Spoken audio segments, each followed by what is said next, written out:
For decades there's been controversy surrounding how best to educate particularly bright students within the state school system. Successive governments have tangled with the knotty problem with periodic purges on selective schools. But the Greiner government has heralded a new era with the announcement that 8 new selective state high schools will be established next year. Merewether High has been earmarked as the cradle for the Hunter Valley's top academic students. The school will accept pupils in the top 2% of the state. The new system will be phased in, beginning with the Year 7 intake. The Regional Director of Education, Alan Beard, admits he's a great fan of the comprehensive system. Nevertheless, he believes having a selective school in the region will provide a challenging academic environment for the top students. And Mr Beard has set his sights even higher. He hopes Merewether will become the best selective high school in the state. I'm very hopeful that our selective school will be the best selective school in the state, if you like. We'll do the best of all of the schools in serving the needs of these special children. The advantages, however, of a selective system is that the whole atmosphere, I believe, would be more nurturing to intellectual ability. Merewether's principal, Alan Ebert, is elated with the news and believes it provides a new challenge for teachers and students. We're pleased for them, for the changes, we're pleased for the school. And I can see that over the next 6 to 7 years there'll be marked changes in the nature of the school and what the school will offer. Perhaps the only sad aspect of the plan concerns students from the Merewether area who don't make the grade. But Mr Beard says they'll be given a choice of alternative schools.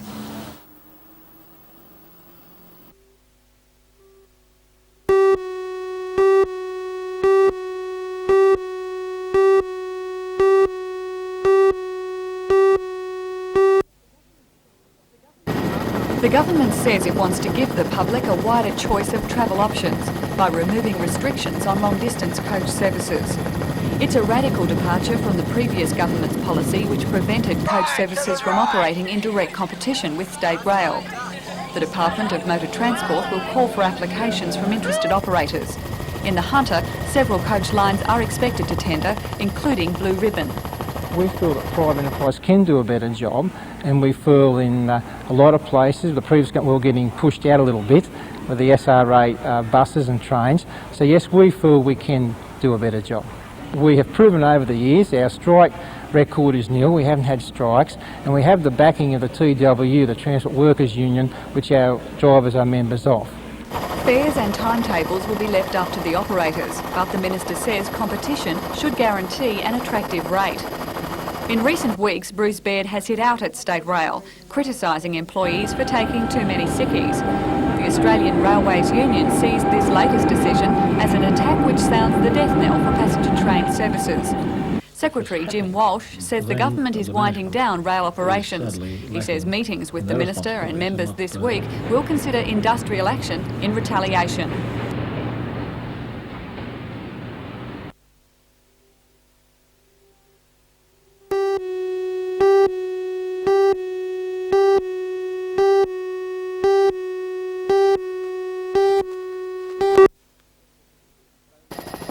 They left the scene in Bowen Crescent at a new industrial estate in Gosford West in a white Falcon.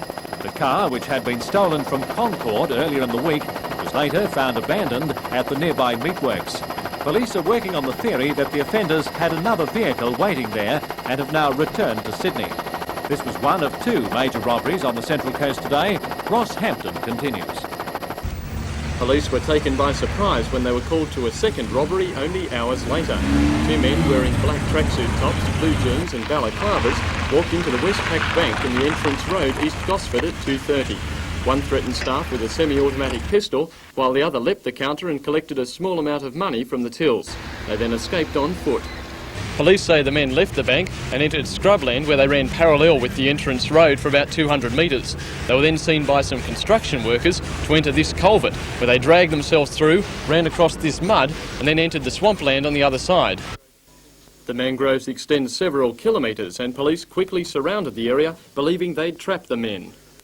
We've got perimeters set on the western side of the creek at various roads on the other side of the bank and then north of here. And we believe that the 2 men are contained in this area at this time.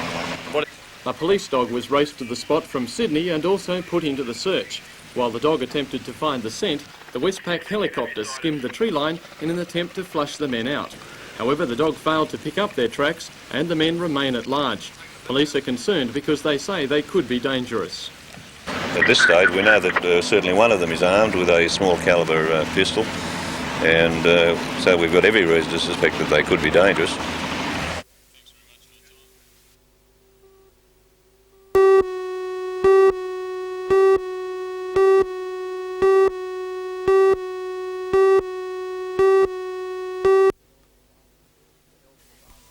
The Health Department says research from the Needles Exchange program reveals alarming hepatitis B contamination among intravenous drug users. According to Newcastle Hospital staff hepatologist Dr George Radvan, AIDS publicity has overshadowed the hepatitis B program, even though health workers have the vaccine to eradicate this disease. I think it is to some extent. Certainly AIDS has become a very controversial disease in our community, whereas hepatitis B in many ways is far more common and is certainly a more common problem in our community, and the advantage of hepatitis B is that it can be prevented. It's believed the Health Department plans to extend its vaccination program to regional health clinics, although only a select section of the community are at risk from infection. Now that the vaccine is a lot cheaper and more available, that virtually everyone at risk probably should be vaccinated. The new synthetic vaccine is less than half the expense of the old treatment, which could cost more than $140. Researchers say the most important part of the program is making sure those treated complete the program. The 3 vaccinations over a 6-month period are very important. We then advise, probably every 4 or 5 years, perhaps a booster dose.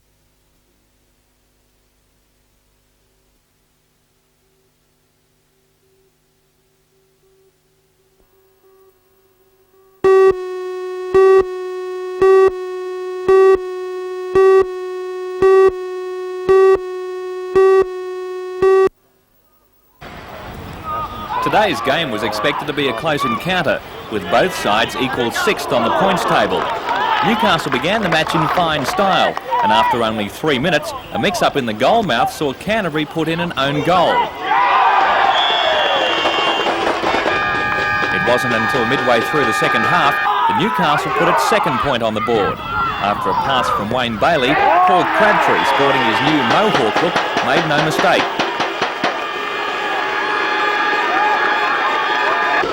With 10 minutes to go, Newcastle sealed the match when Robert Holden found the back of the net.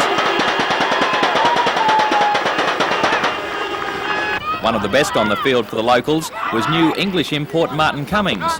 Playing striker, and only in his second match for Newcastle, he was brilliant in attack, opening up the Canterbury defence on plenty of occasions.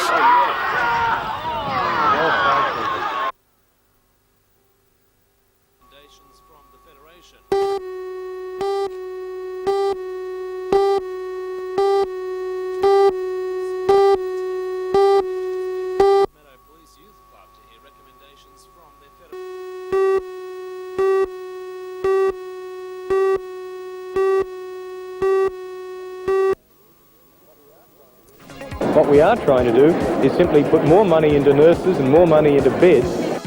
It's like wasn't coming down in slow motion. I got a fire skill, I was going to get crushed. There's a car and a pool. NBN News, nightly at 6.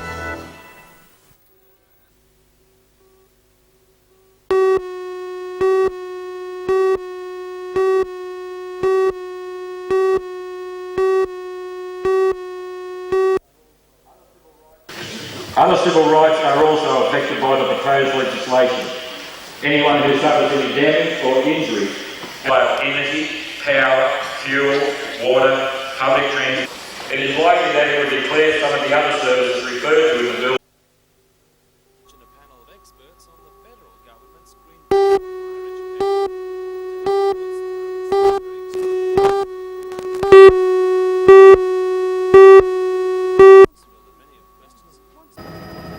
Swansea Bridge has long been a political hot potato, and despite efforts by successive governments to quash the issue, the demand for a high-level bridge continues.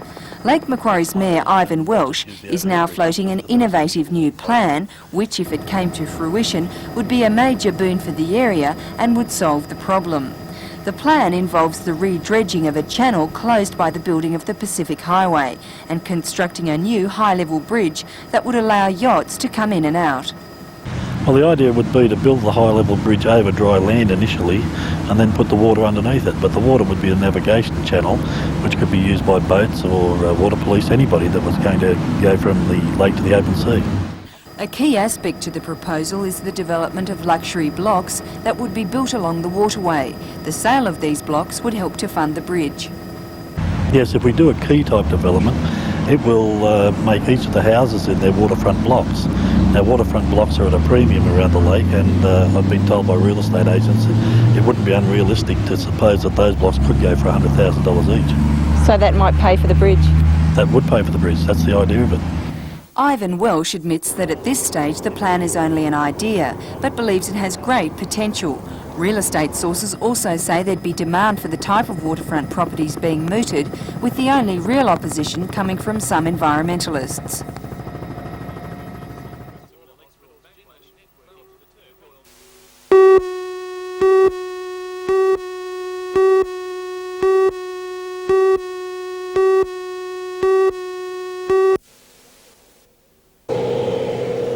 The decision to lift the levy is good news to motorists who not only save money but time. The toll gate has been the scene of many traffic delays, especially during peak hour and public holidays, although the decision to lift the toll temporarily over Easter helped greatly. Transport Minister Bruce Baird says lifting the toll should come as no surprise.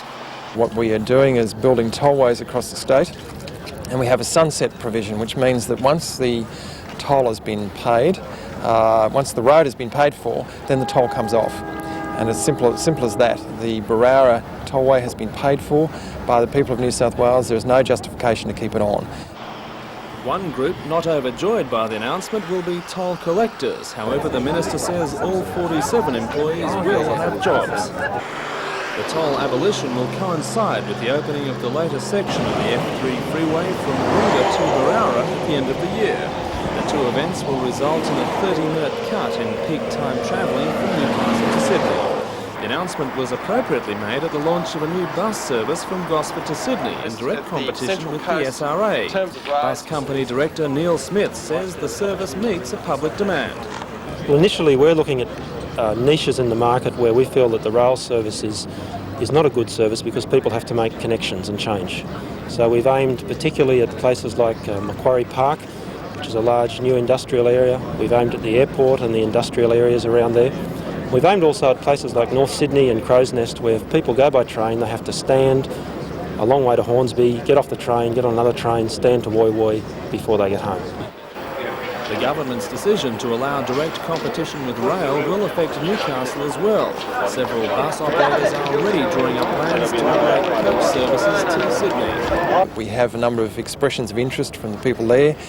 The bill is about to go through the upper house, and when it does, then the people of Newcastle, the various consortiums, can apply for their licence and be granted immediately.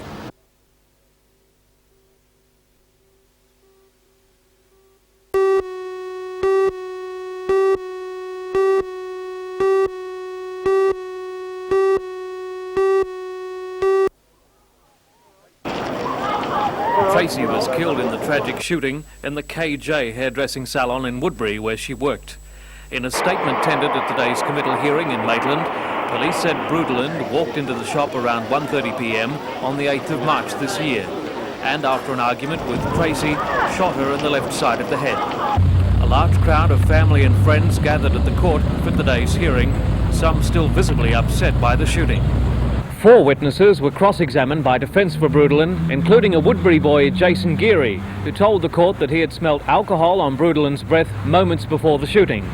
Detective Sergeant Hunt, from the Physical Evidence Section of Newcastle Police, tendered a number of documents and exhibits, including a small bottle of whiskey.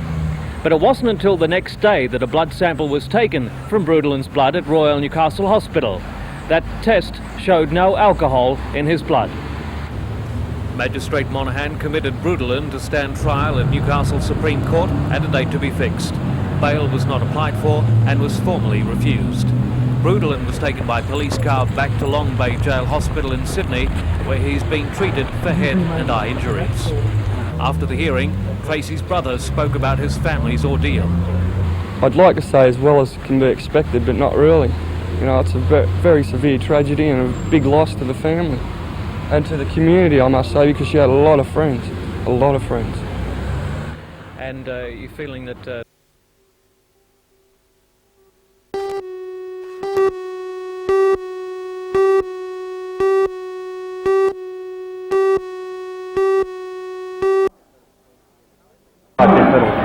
Currently at the bottom are West's on 4 points, Gold Coast with 5 and Newcastle 7. Just as the race for a final 5 spot is on, at the other end of the table, the bottom 3 will be hoping for a few more wins to stay clear of last place. The Gold Coast had that spot until yesterday, when they downed Newcastle 9-0 at the ISC. The win was only the second for the Giants, to add to their win over the other new side in the competition, Brisbane. A crowd of 15,000 saw the Knights give one of their worst displays. They played poorly, with coach Alan McMahon being one of the first to agree. Our ball control was poor, it let us down a lot. Our bad passing. Our field positions at time wasn't the best. But I just think in those little areas we've got to improve. We've got to improve greatly. It's 2 weeks in a row you haven't played particularly good football. No, that's pretty true. We didn't play well against East, and we certainly didn't play well against the Gold Coast. The Gold Coast, they did play quite well. Their defence was quite sound, they was quite hard. We had plenty of doors open against them, but unfortunately we didn't know how to use the key. Is it frustrating watching your team making silly mistakes? Well, yes, it is. It's frustrating for any coach to see your side bundle away possession. However, there's been times during the year where I thought we're over that, and then we come back to it again. So we've got to make sure that those things are eradicated from the game. Next weekend, the Knights face the tallest of orders when they take on Canberra at Queanbeyan. Newcastle will have to overcome their high mistake rate if they hope to have any chance of being competitive. He's going to bring that around for a great Canberra try. Right on half-time.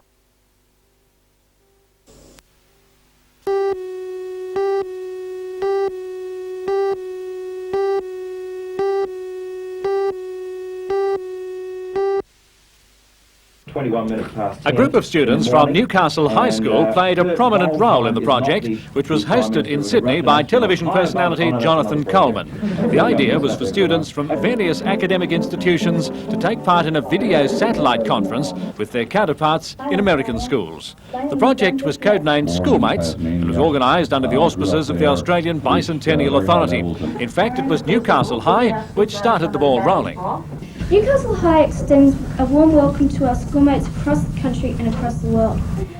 And NBN News reporter Jane Button's coverage of the presence of the US Coast Guard vessel Eagle in Newcastle Harbour featured in the presentation to overseas students.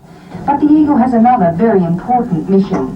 Stowed on board have been 30 sea bags filled with mementos from various schools along the US coast. It was the ultimate in electronic mail, a huge satellite hookup and the opportunity to discuss lifestyles on different sides of the Pacific Ocean. What we want to know is what school life's like over there. I mean, it's probably pretty drastically different from over here, so could you just tell us a bit about it? Today's hour-long session was the final major event for schools involved in the Bicentennial Authority's Schoolmates scheme. Hands in front of him there. Do you have a question?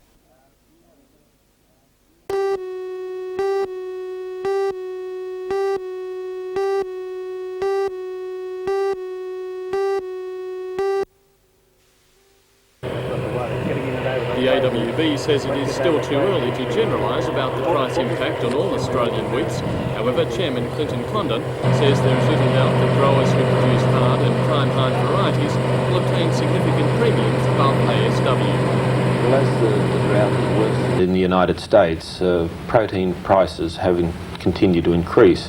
We have seen premium levels go from around $10 a tonne for 14% protein in March to around $30 US a tonne now, so that is a significant increase.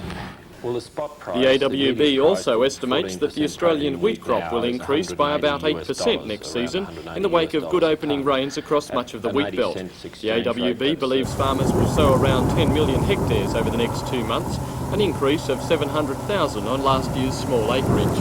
Meanwhile, the 1987-88 final guaranteed minimum prices have been announced. They are ASW $144.29 a tonne, prime hard $164.40, hard $154.35, general purpose 1 $137.49, general purpose 2 $130.15, and feed $121.85.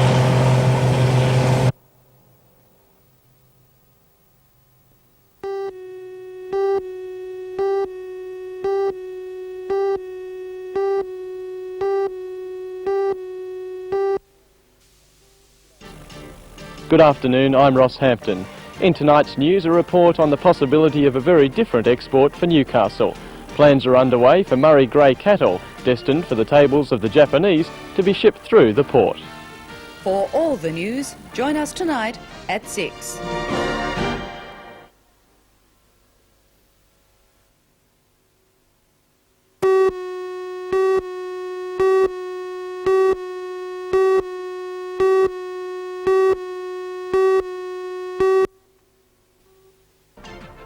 Tonight we'll bring you a report on a state government plan to upgrade Wyong Road to 4 lanes at a cost of $23 million. The work will be done over the next 8 years, and today the government committed funding of $1.54 million to get things started.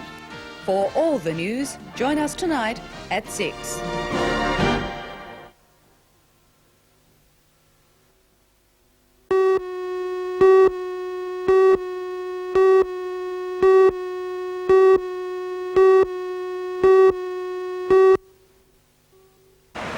The board met today and discussed the redundancies, but has refused to give any further details until Monday, when it's expected to make a statement.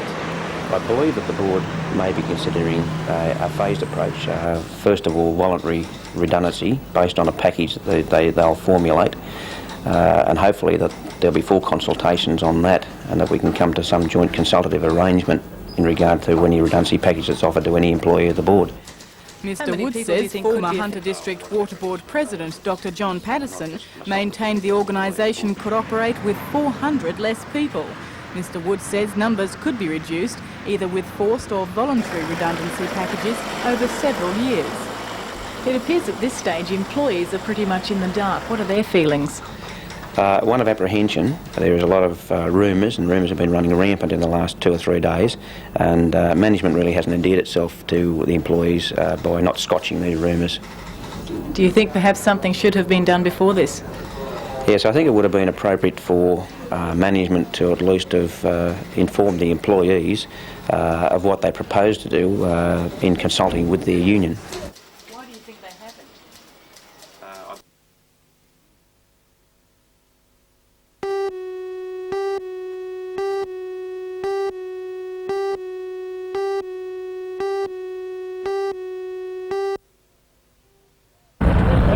Loading continued at Wharf today, unaffected by police inquiries into the disappearance over the weekend of more than 170 aluminium billets weighing 7.5 tonnes. The theft was reported by stevedore in Company Conost when the Panamanian registered vessel Maritime Associate came up short on its inventory. Wharf would have been deserted at the weekend, and police say thieves needed just minutes to load the billets onto a truck using one of several forklifts in the shed. We believe it was taken during the hours of darkness, so they could have just drove into the sheds and continued to work without being interrupted. Police are still puzzled as to why the thieves set their sights on this unusual haul. They say the aluminium melts at high temperatures and specialised cutting tools would be needed to break up the load. Even if they found a buyer who wasn't put off by the batch numbers on each bar, the price would still be well below market value. One theory is that the thieves mistook their haul for lead. Police are asking anyone who saw suspicious activity on the wharf to contact them at Carrington Station.